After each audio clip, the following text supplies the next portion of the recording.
In July of 1518, a woman stepped out of her house in Strasbourg and started dancing. She had no music, she had no reason, she just danced.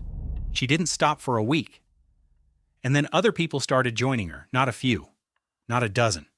Somewhere between 50 and 400 people were dancing in the streets of Strasbourg, and they could not stop.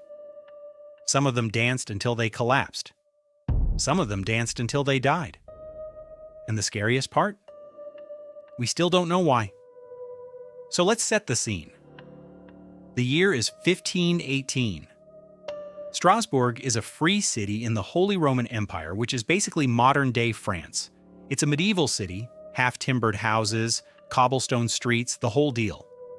The people here are living through a rough stretch. Famine has been tearing through the region, disease is everywhere. Syphilis showed up recently and is having a real moment. Life is, to put it scientifically, bad. Into this mess walks a woman history remembers as Frau Trophaea. On July 14, 1518, she steps out onto the narrow, cobbled street outside her half-timbered home, and she begins to dance. No music, no festival, no audience. She just started. Here's where it gets genuinely terrifying. Frau Trophaea danced for about a week. She'd stop to sleep, and then she'd get back up and dance again. Within days, 34 more people had joined her. By August, somewhere between 50 and 400 people were dancing. And I need you to understand what dancing meant here, because this wasn't a party. Contemporary accounts describe their movements as spastic, violent convulsions, arms thrashing, eyes vacant and expressionless.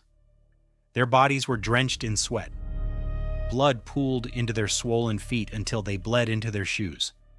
If they didn't have a heart attack, they collapsed from exhaustion, hunger, and thirst. There are reports of people crying for help mid-dance, unable to stop their own bodies. Some sources claim that at the peak of the plague, 15 people per day were dying. Now, historians argue about this. The original Strasbourg city records don't actually mention specific death counts. But whether it was 15 a day or fewer, people were suffering, and no one could make it stop. So the city council gets together to figure out what to do. And they come up with a plan, a terrible, terrible plan. Their theory? The dancers need to dance it out of their system. So they refurbish guild halls specifically for dancing. They hire musicians. They bring in strong people to help keep the dancers upright. This, and I cannot stress this enough, backfired completely. More people joined. The dancing spread. The council's brilliant cure made the plague worse. The council, having failed at medicine, pivots to religion. They decide the dancing plague is a curse from Saint Vitus, the patron saint of dancers, among other things.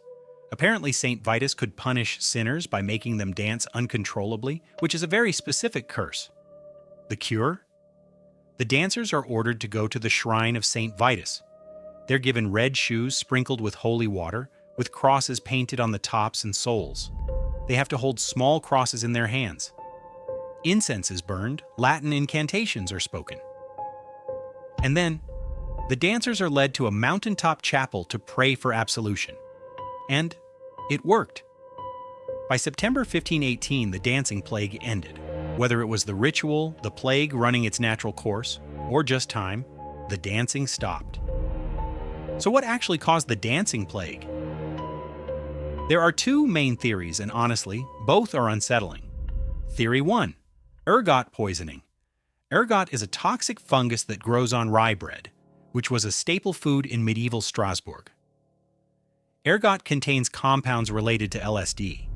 The theory is that contaminated bread caused hallucinations and convulsions, which made people dance. But here's the problem. Ergot poisoning usually restricts blood flow to the limbs. You'd struggle to move, not dance for days. Plus, why would only Strasbourg be affected when the whole region ate the same bread? Theory 2. Mass hysteria. This is the theory most historians lean toward. Strasbourg in 1518 was a pressure cooker: famine, disease, poverty, religious anxiety. The theory is that extreme psychological stress triggered a mass psychogenic illness, where people's bodies literally acted out their collective distress through uncontrollable dancing.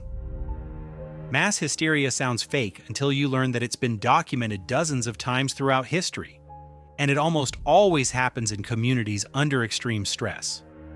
The dancing plague of 1518 might not have been a disease at all. It might have been an entire city's nervous breakdown, expressed through the one thing their culture told them St. Vitus could make you do. Here's the thing that keeps me up at night.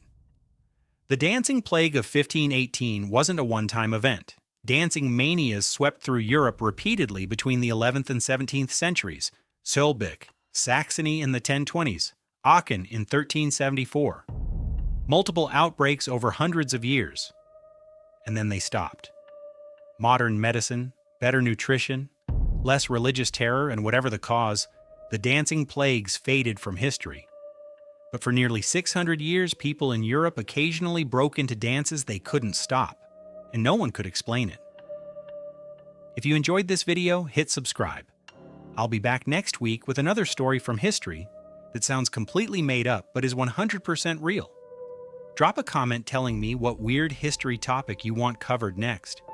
And remember, if you ever feel an uncontrollable urge to dance in the street for a week straight, maybe see a doctor instead of a priest.